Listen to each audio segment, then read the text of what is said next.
Okay, how about Reuven? I'm gonna step up and help Marina with hers. All right, Yep, there you are. I will take a swing Okay. or stab, however you call it. Let's see. I got a 13, so 14 with my armor class 3. Yeah, that's good enough. Okay, so I do 4, so 5 points of damage. Okay.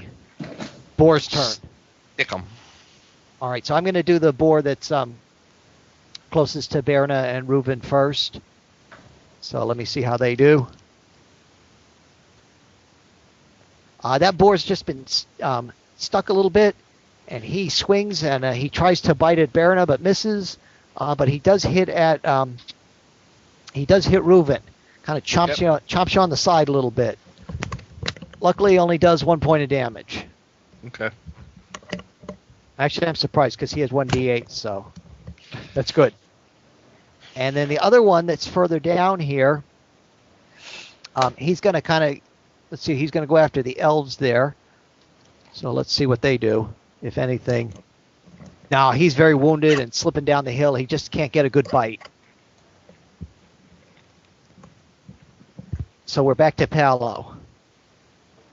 And you said he won't do anything until I move or attack, right?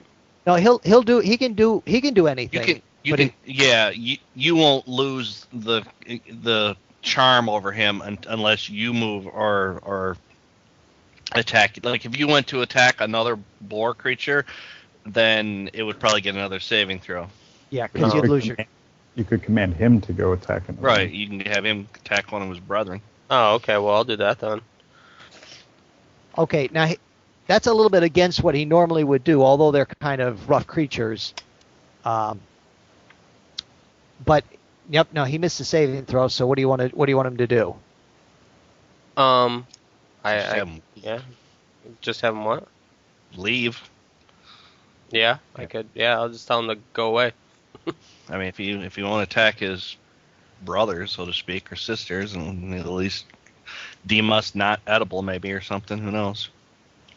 Yeah. So he lopes back up the mountain here, and you don't have to worry about him right now.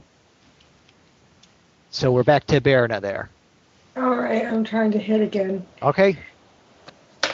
This time I rolled an 18, so that'll hit him. Mm-hmm. Is this considered regular or large? Large. Okay.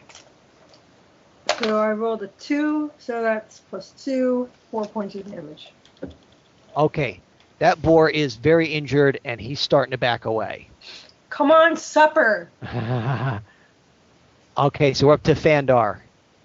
I'm going to try and push the one that's in front of me over the hill with my shield. Mm-hmm. Okay, so just give me a regular attack roll. 17 plus 1, 18. Yeah, that's good enough. Okay, so he tumbles down the hillside, and he's laying at the bottom. It's hard to he's not dead yet, but he is laying down there. Down there kind of, right by where the riverbank would be. And so I shout to Corlu to put an arrow in him. All right. Okay. Give it a shot. Ooh. 19. Yeah, that's good enough. Man. All right. Okay, 5 points damage. So you have a dead, kind of 10-foot tall pig at the bottom of the hill there. And the other one, you can still see it. It is moving off down the path. So who are we up to? Reuven. All right, I'm gonna I know you said it took a couple steps back, but I'm assuming I can still get a smack at it, right? If you like. I was right there. Yeah. 15, which is a 16, which is armor class 1. Okay, that's good enough. Ooh, I rolled a 6, so 7 points of damage. Now you have 2 dead boar. Awesome. One down and one roaming off in the woods, who you don't know if you'll see again. I check out the body. Is there anything unusual about it? No, not especially. It's definitely. I mean, other than that, it's a 10-foot tall boar. It's just you've never seen anything like this. Some very, very light hair, like what a pig would have. Smells kind of bad. I don't know if I want to make this my supper, but I guess we don't really have time for that. Although we could check to see what it's been eating. What it's been eating. Good idea. I'll do it. I have a strong stomach. I step away. I don't have anything to do with this. Do these things have blunt teeth or sharp teeth like meat eaters? No, they definitely have some tusks in the front. All right. That would be for tearing into. So they're probably an omnivore. So I chop open its belly and inspect the contents. Yeah, it's not pleasant. A lot of small animals in there. A lot of grasses. No people. No people that you see. No, nothing that's too large. Largest bones you see are probably from a deer. Okay, so it's not a man-eater. It was just defending its territory. Maybe. Yeah, I'm not sure. Unless it was at the behest of somebody else. We'll find out. I push it down the hill. Okay, so now there's 2 dead pigs rotting at the bottom of the hill, and the flies gather. Okay, so you work your way down into the valley, and I need everybody to give me a save versus spells, and tell me if you made it or not. I definitely made it. Mm-hmm. We have to roll over it.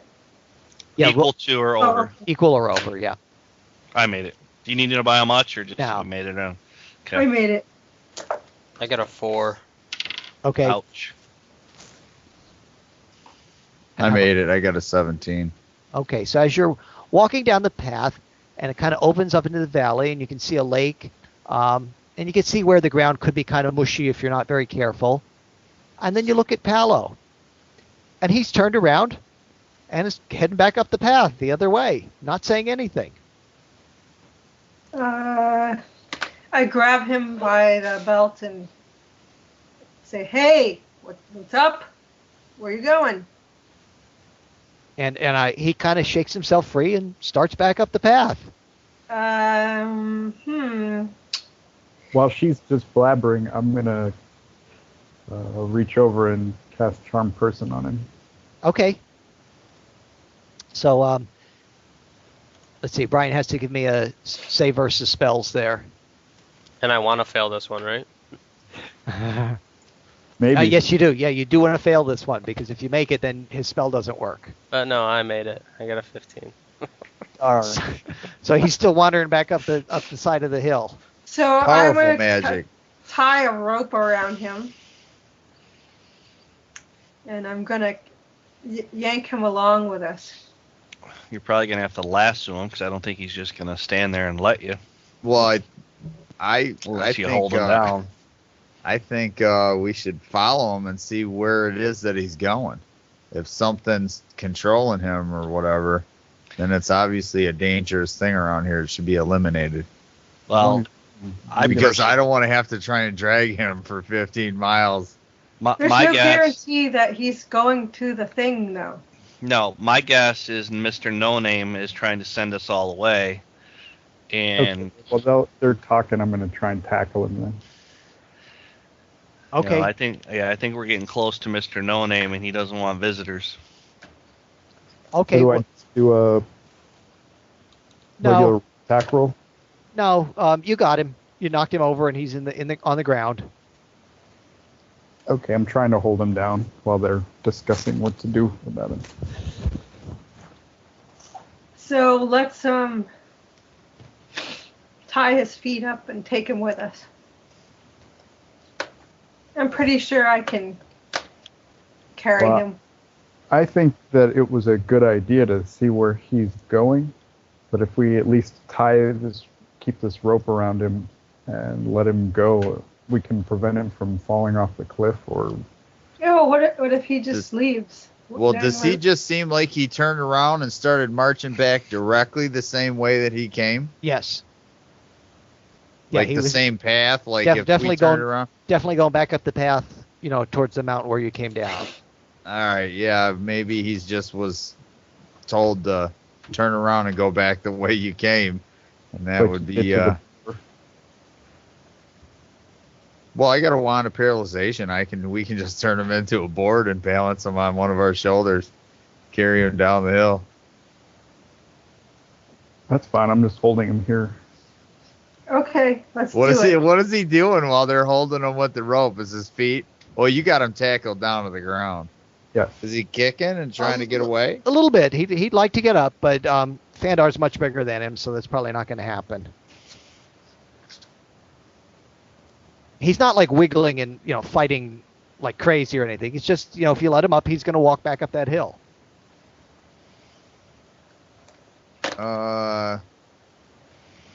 Let's spin him around in a circle like 50 times. Maybe he won't remember which way he went. I'm just kidding. Yeah, if you want, I will. Well, can I hold the wand of paralyzation real close so that I don't hit Fandar? Okay. Like, put it right up to his leg and hit him like a zapper. So you hit him with the wand of paralyzation, and it paralyzes him.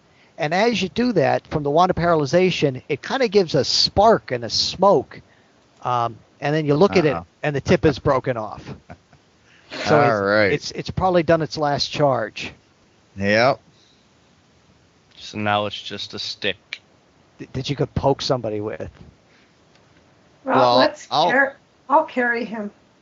I'll keep it with me because it looks like a magic wand. And if somebody starts to give us a hard time, I can use it fake, like a gun without bullets in it. Yeah, or turn it the other way and hold it by the. You said hide the burnt end. Well, they might think it's a wand of fireballs. Okay. Not now, because I just told you. No, that's okay. That's I okay. could go ahead and cast a fireball whenever you pointed at somebody.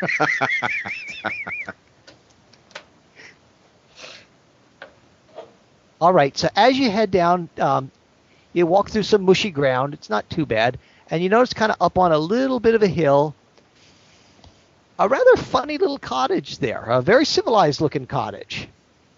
A little bit of smoke coming out of one of the chimneys. There's a fire going. Do we see any movement outside the cottage, like a guard dog or stuff like that? It doesn't seem to be. And is there a visible front door? We can see a door? Just like I don't know if you can see the picture that I put up. Okay. Yeah, did you paint that? No, that's not mine. I was like, you should start illustrating books or something. Yeah, well, not that one. That one. The other thing that we just did, the path. That was. Yeah, I mine. like that. But thank you. This one I just found online. A little smoke rolling out of the chimney. Does it look like a small house, like small doors and small windows, like for a small man? A little bit smaller than maybe what you're used to seeing. But if you duck down, you can get through. The halfling wouldn't have a problem if he wasn't paralyzed. No, it's a little bit. It looks like the roofs are about maybe 6 feet, 7 feet at the most.